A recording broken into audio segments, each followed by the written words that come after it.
we are governed not by reason, but by the ghosts of our emotions. Carl Jung. I have come to believe that reason, the quality we are so proud of, is mostly a thin film laid over the surface of the mind. Beneath it lies the older creature, ancient, nervous, and endlessly emotional. When we say, "I decided," what we really mean is that something deep within us desired, feared, or longed, and the intellect arrived afterward to give the desire a respectable name. Look around. Whole cities built, fortunes lost, marriages ended, nations ruined. Each event defended by logic after the fact. Reason does not lead. It follows, tidying the mess. And yet we cling to the story that we are rational beings, because that story flatters us. It keeps the chaos at bay. We want to believe that the mind is the captain of the ship, but more often it is the passenger inventing explanations for waves it cannot control. Watch yourself in an ordinary moment. Someone cuts you off in traffic, or dismisses your opinion in a meeting. For an instant, your body decides before you do. A flash of heat, a tightening in the chest, a sharp thought shaped like revenge. The words that rise afterward, those calm, reasonable justifications, are only the after echo of that physical storm. You were angry first, you reasoned second. Every one of us is built this way. The order never changes. The philosophers of every age have warned us about this. The Stoics called the passions inner tyrants. Spinoza said that emotion is the essence of man. Freud described the ego riding the idée like a frightened jockey. Modern neuroscience adds its own translation. The limbic system fires milliseconds before the cortex. But we do not need scientists to tell us what we already feel. We sense it every time pride turns a conversation into a duel, or fear disguises itself as careful planning. Our tragedy is not that we are emotional creatures. It is that we keep pretending otherwise. The pretense blinds us, because when we imagine ourselves purely rational, we stop noticing the little tremors that guide our behavior, the tone in our voice, the subtle leaning toward approval, the need to win the smallest argument. These are the fingerprints of feeling. To see them clearly is the beginning of wisdom.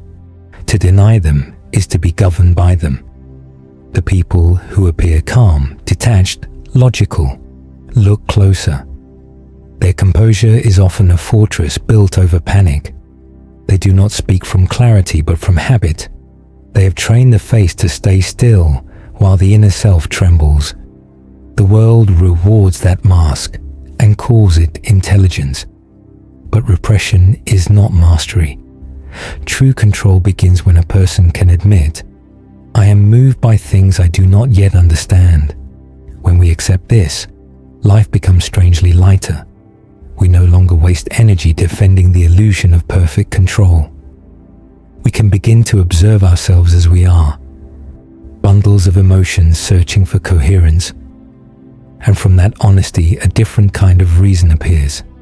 Slower, humbler, more accurate, because it no longer has to lie. So let us start there. Before we try to master anyone else, before we study strategy or persuasion, we turn inward and ask a simple question. What drives me when I am not looking? If you can learn to answer that honestly, you already stand apart from most of humanity.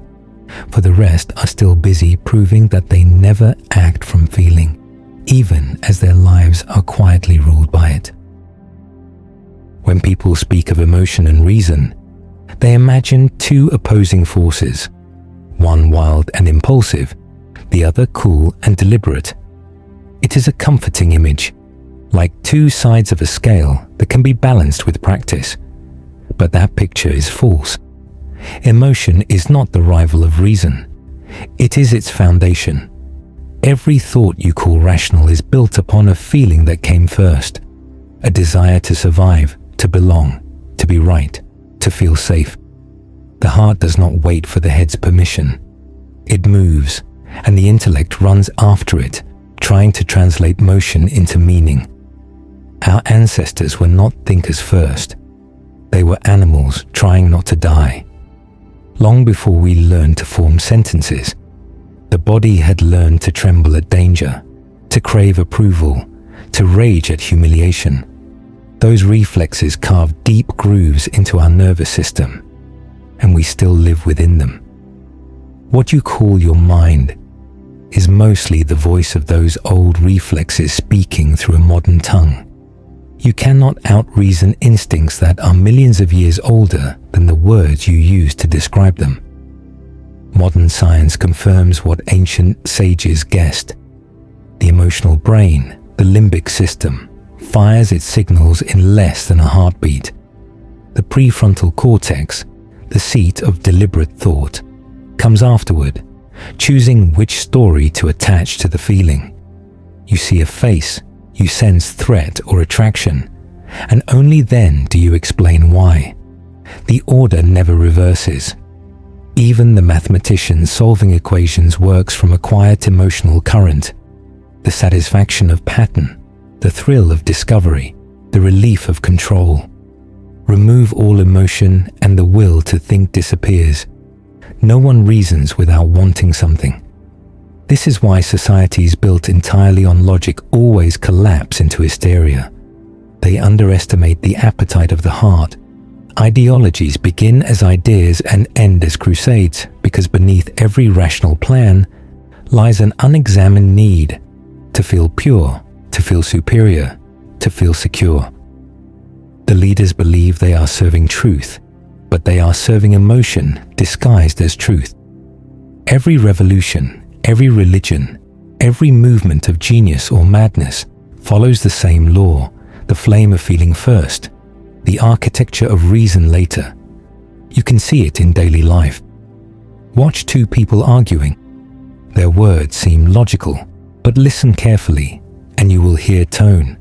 The wounded pride, the fear of being small, the hunger to win. They are not fighting for truth, but for identity. To lose an argument would mean to lose the image they have of themselves. So they twist facts, raise their voices, invent motives for the other side. They call it debate. It is defense of self. The mind serves the emotion the way a court poet serves his king. It is humbling to realize this about ourselves. We prefer to think of emotion as something that happens to us, as if we were neutral machines occasionally interrupted by storms. But emotion is continuous. It sets the frame through which every fact is judged. You may read the same sentence one day and find it profound, and the next day dismiss it as foolish. Nothing in the words changed, only the state of your heart. Our judgments shift with hunger, fatigue, fear, desire. The intellect is not a fortress. It is a weather vane. Does this mean reason is useless? Not at all. It means reason must learn its proper place. The wise do not attempt to silence feeling. They study it. They treat emotion as data. They ask, why does this anger rise here? What need does this fear protect? In that observation, emotion loses its tyranny. What controls us is not the feeling itself, but the blindness around it. Awareness is the lever by which the ancient brain can be guided rather than obeyed. If you doubt the power of emotion, look at the market during a panic. Charts, numbers, forecasts. None of it matters when fear takes hold. Look at love at first sight. Two strangers convinced by biology that destiny has intervened. Look at the quiet decisions of everyday life. The friend you avoid, the task you postpone, the tone you take with a child. Each choice emerges from invisible tides of feeling. The more we deny those tides, the more they steer us. To master yourself, you begin not by preaching calm, but by noticing motion. The pulse quickens, the breath shortens, the mind starts building explanations. Pause there. In that pause, reason finally has a chance to enter. You cannot make the emotional brain disappear.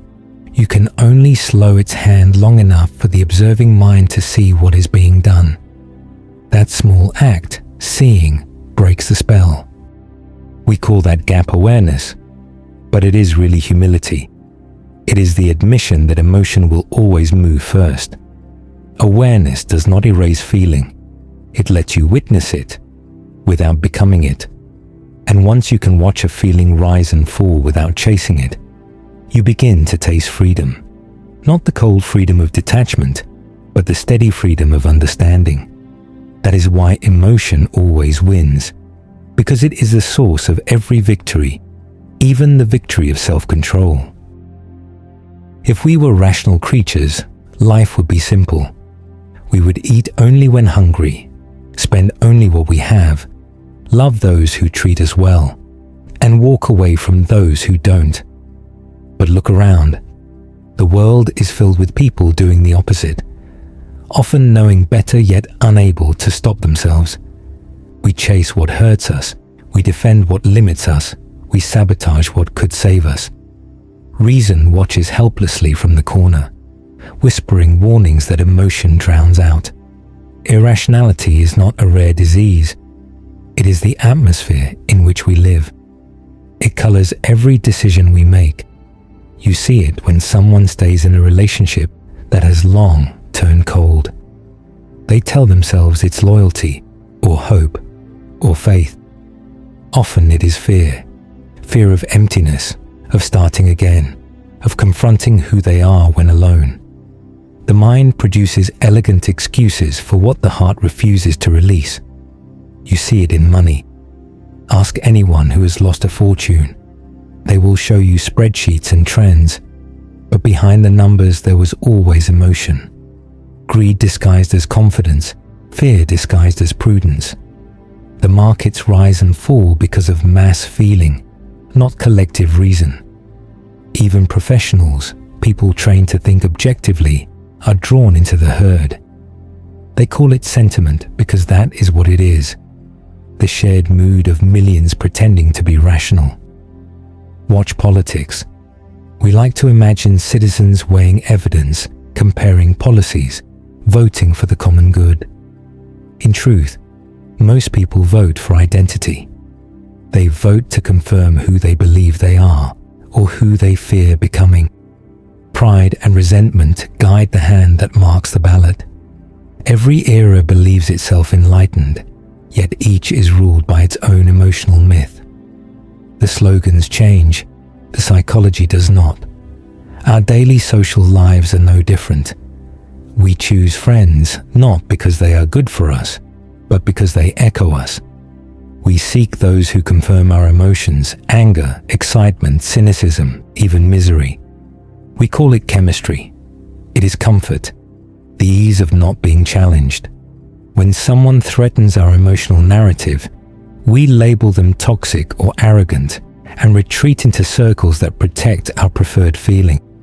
Even our moral judgments are soaked in emotion. We condemn others most fiercely for the things we secretly fear in ourselves. A person intolerant of weakness is often haunted by their own. A person obsessed with honesty is often terrified of being deceived. Moral outrage is rarely pure. It is anger seeking a disguise that feels noble. That is why public virtue so often conceals private vice. The mask and the face are made of the same flesh. If we look closely, we find that irrationality is not chaos but pattern. Each of us carries a signature way of distorting reality. Some through pride, others through insecurity, through the need to be loved or the dread of rejection. These patterns repeat across years and relationships.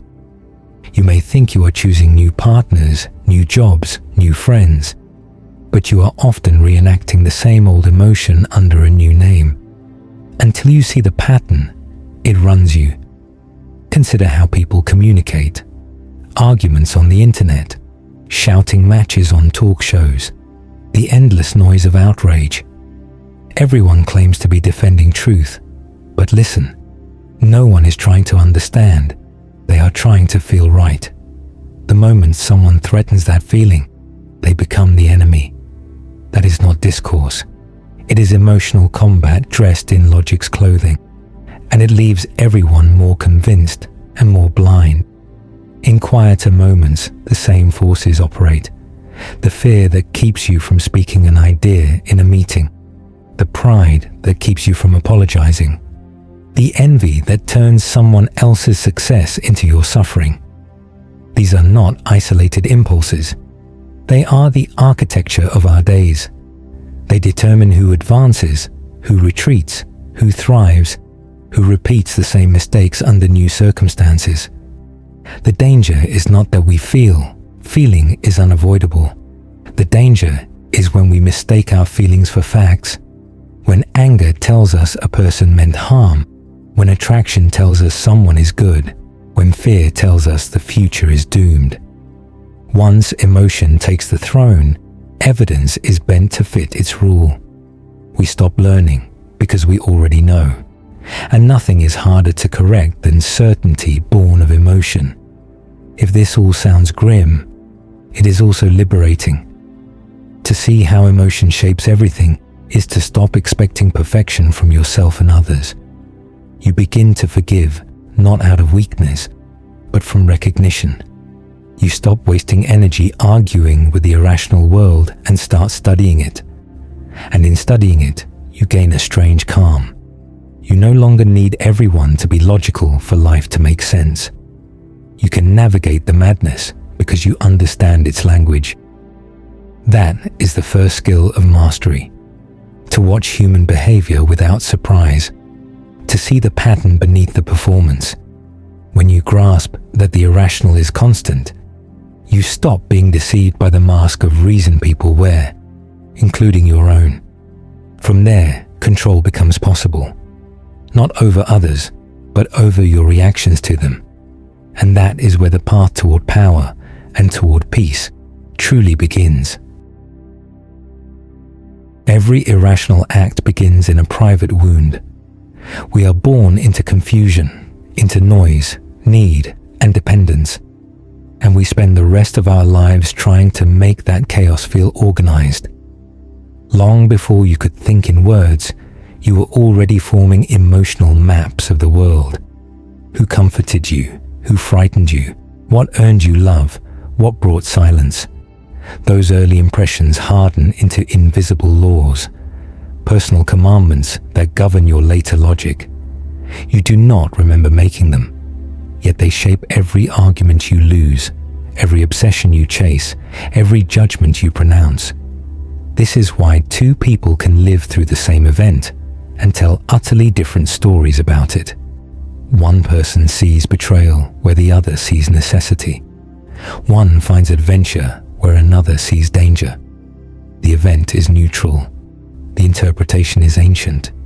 You are not responding to the world as it is, but to the pattern of feeling that was carved into you before you could choose. That is what psychologists mean when they speak of projection or transference. It is not a trick of thought. It is the mind recreating its first theater, casting new actors in the roles of old emotions. Every personality trait is a defense mechanism that once worked. The child who learned to please survives by charm and becomes the adult who cannot say no. The child who learned to withdraw for safety becomes the adult who calls detachment wisdom. The angry one learned that rage kept pain away. The perfectionist learned that error invited shame. We grow up believing these responses are who we are, but they are only old strategies still performing a duty that ended long ago. Reason cannot reach them because they were not built by reason. They were built by experience soaked in feeling. Culture adds another layer. Each society rewards certain emotions and punishes others. Some teach that pride is virtue. Others demand humility until it curdles into resentment. A man taught to hide his tenderness will express it later as control. A woman punished for anger will express it later as guilt. Entire civilizations carry collective irrationalities, shaped by centuries of fear and hope. We inherit not only genes and habits, but atmospheres, shared moods that drift through generations disguised as common sense.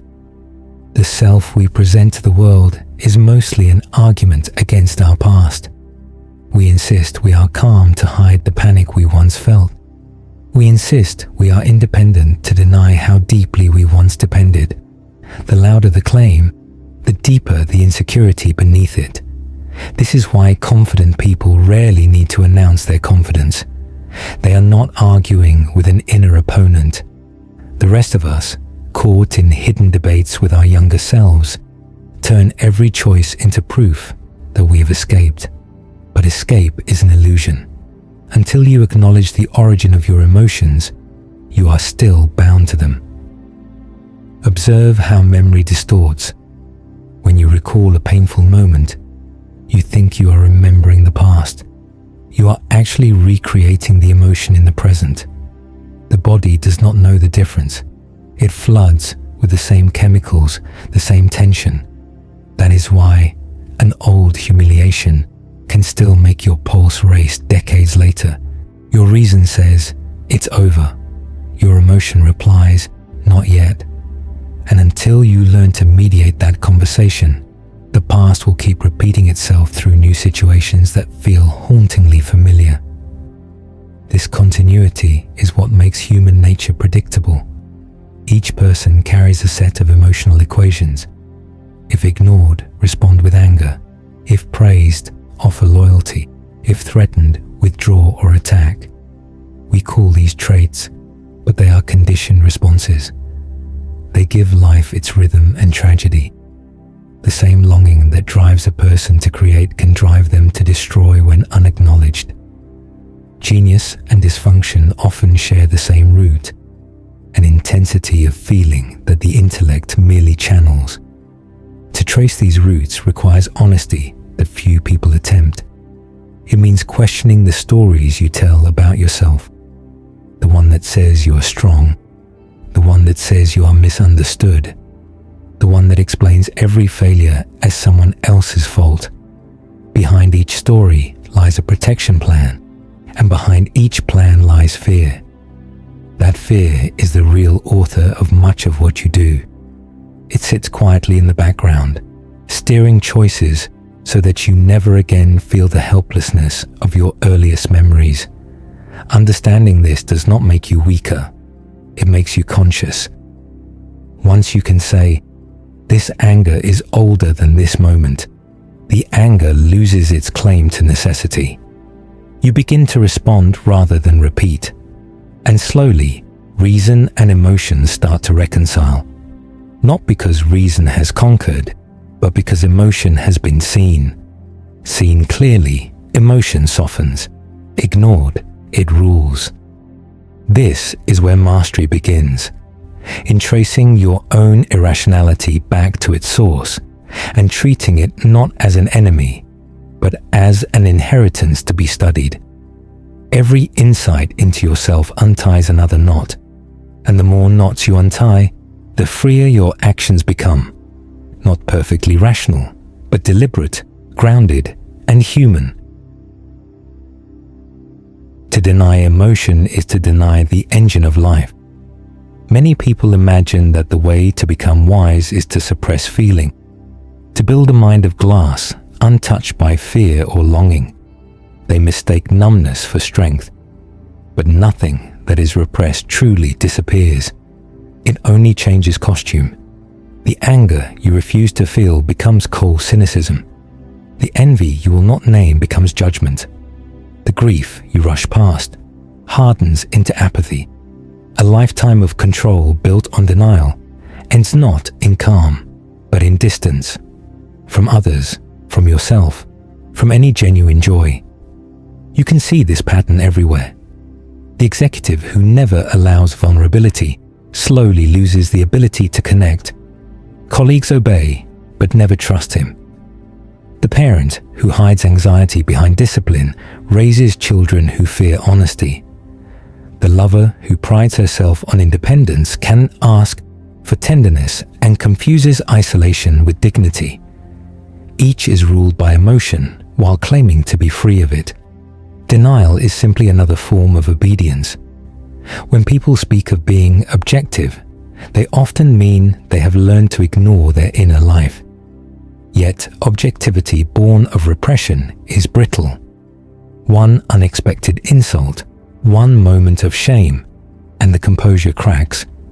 Out bursts the emotion that was meant to be buried forever, and the explosion feels holy. Finally, I am real again. But such eruptions are not freedom. They are reminders of captivity. What has been buried returns demanding interest. The more completely we try to erase our feelings, the more violently they reappear when provoked. There is also a subtler cost. To mute emotion is to lose sensitivity to reality. Feeling is information, the oldest kind we have. It tells you when a boundary has been crossed, when a value is at stake, when a possibility calls. A purely intellectual life is like a compass with the magnet removed, elegant, useless. Those who brag about being unfeeling often drift into quiet despair. Nothing moves them, and so nothing means anything. They have achieved the stillness of a stone and call it peace. True mastery does not begin with suppression, but with attention. You cannot manage what you refuse to perceive. Begin by noticing the small signals, the tightening in the stomach before a lie, the heat in the chest when pride is wounded, the sudden fatigue that masks resentment. These are messages, not mistakes.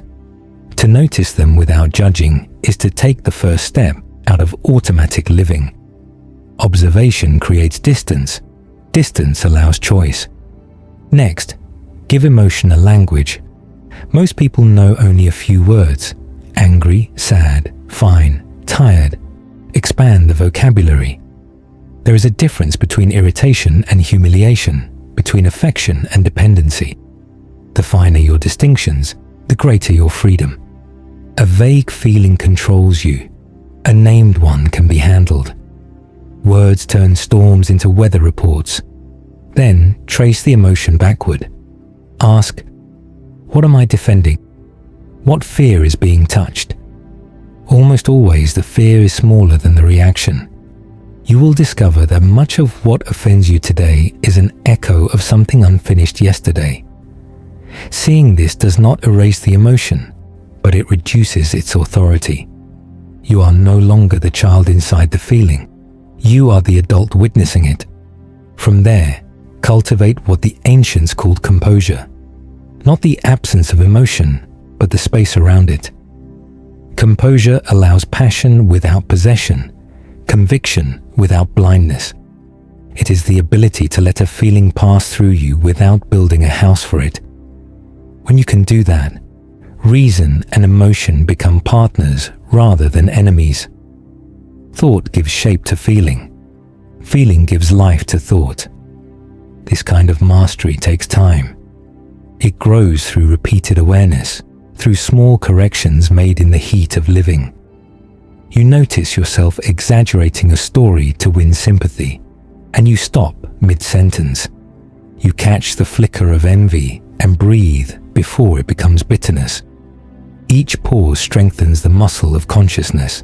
Slowly, you stop being a puppet pulled by hidden strings and become the one holding them. And then something remarkable happens. The world itself seems calmer, not because it has changed, but because your perception has. You see emotion moving through others as it once moved through you. The defensiveness in a friend's argument, the fear behind a rival's arrogance. You no longer take every tone or gesture personally. Compassion becomes natural, not sentimental, but factual. You recognize shared fragility. From that recognition arises genuine power, the quiet kind that needs no display. To live by this law is not to exile emotion, but to restore it to its rightful place. Servant, not master. Emotion initiates, reason interprets, awareness decides. When these three work together, life gains coherence. You are still moved, but you are not thrown. You feel deeply, yet you see clearly. That is what it means to be human in the fullest sense. To carry fire in one hand and water in the other, and know when each is needed. The rational mind alone can build a machine. Only a mind reconciled with its emotions can build a life. And that, finally, is the promise hidden in this first law. Understand your irrational nature, and it will no longer rule you. It will serve you. In the end, all of this comes down to a single, private struggle. Not between you and the people who frustrate you. Not between you and the world that seems unfair. It's between two parts of yourself, the one that feels and the one that sees. Every day you wake up inside that conflict. One side rushes forward, the pride that wants to prove, the fear that wants to hide, the longing that wants to belong.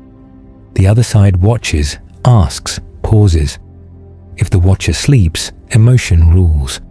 If the watcher wakes, emotion becomes strength. You cannot silence feeling. You can only bring light to it. And in that light, it softens. It stops demanding to be the whole story. That's what awareness really is. Not control, not detachment, but clarity. You stop mistaking every surge of feeling for truth, every impulse for destiny. You begin to see emotion as weather, something that moves through you, not something that defines you. When you start to live like that, even ordinary moments change. Someone insults you, and instead of reacting, you listen to the echo inside. Why does this sting so much? You recognize an old wound stirring, and the wound loses its power. You feel anger, and behind it, you find sadness. Behind the sadness, you find love. You learn to meet the emotion, not fight it, not feed it, just meet it. That small act of noticing, that single breath between stimulus and response, is the beginning of wisdom. It's the difference between living as a creature of reaction and living as a creator of meaning. It doesn't make you invincible, but it makes you human in the best sense. Awake, responsive, capable of choice. The world around you will remain chaotic. People will still act from fear, from pride, from envy. You will still feel the pull of the same forces, but inside, something will have shifted. The noise won't reach you in the same way because you'll recognize it. You'll see the machinery beneath the mask. And when you do, a quiet authority enters your life. You won't need to argue to be right. You won't need to prove you're calm. You'll simply be steady because you understand what moves people, including yourself. That steadiness is power, not the kind that dominates others, but the kind that cannot be dominated. It's the beginning of freedom, the foundation for every other law that will follow. Remember this, the war is not between you and the world. It is between your emotion and your reason. Win that, even once, and you'll know what real control feels like. Not the control of suppression, but the peace of seeing clearly.